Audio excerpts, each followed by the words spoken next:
नमस्कार, मी पंजाब डक. आज आहे 3 ऑगस्ट 2025 आणि मी आलेलो आहे धारणगाव मध्ये. या ठिकाणी साहेबराव सीड्स आयोजित एक शेतकरी मेळावा आयोजित केला होता. म्हणजे साहेबराव सीड्स कंपनी ही कांद्याची कंपनी, बियाण्याची कंपनी यांनी कांदा चाळ पाहण्यासाठी या ठिकाणी कार्यक्रम आयोजित केला. आणि या ठिकाणाहून मी या कोपरगावच्या आयल्यानगर भागातल्या शेतकऱ्याला अंदाज देणार आहे. कारण की या ठिकाणी आल्याच्या नंतर बघितल्याच्या नंतर या भागामध्ये पाऊस खूप कमी आहे. म्हणजे फक्त पिकाला जेमतेम पाऊस पडलेला आहे, पण पाऊस नाही.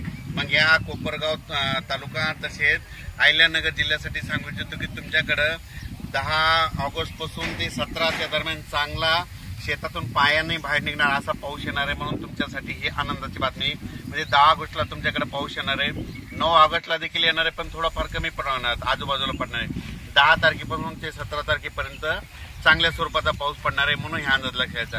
आणि राज्यात एकंदरीत परिस्थिती बघितली तर राज्यामध्ये 9 ऑगस्ट पासून ते 17 ऑगस्ट पर्यंत दररोज महाराष्ट्रातल्या वेगवेगळ्या भागामध्ये दररोज भाग बदलत पाऊस पडणार आहे. म्हणून सर्व शेतकऱ्यांसाठी आनंदाची बातमी. सगळ्यात जास्त दक्षिण महाराष्ट्राकडे पाऊस असणार आहे. म्हणजे सांगली जिल्हा, सोलापूर जिल्हा, पुणे जिल्हा, त्याच्यानंतर धाराशिव, त्याच्यानंतर बीड, लातूर, जालना, परभणी, त्याच्यानंतर हिंगोली, संभाजीनगर, जालना, त्याच्यानंतर जळगाव जिल्हा, त्याच्यानंतर विदर्भ, पूर्व विदर्भ, 6-5-11 जिल्ह्यामध्ये बी देखील भरपूर पाऊस पडणार आहे. म्हणजे सांगायचं झालं तर 9 ऑगस्ट पासून ते 17 ऑगस्ट पर्यंत चांगल्या स्वरूपाचा पाऊस पडणार आहे, हे लक्षात येतं.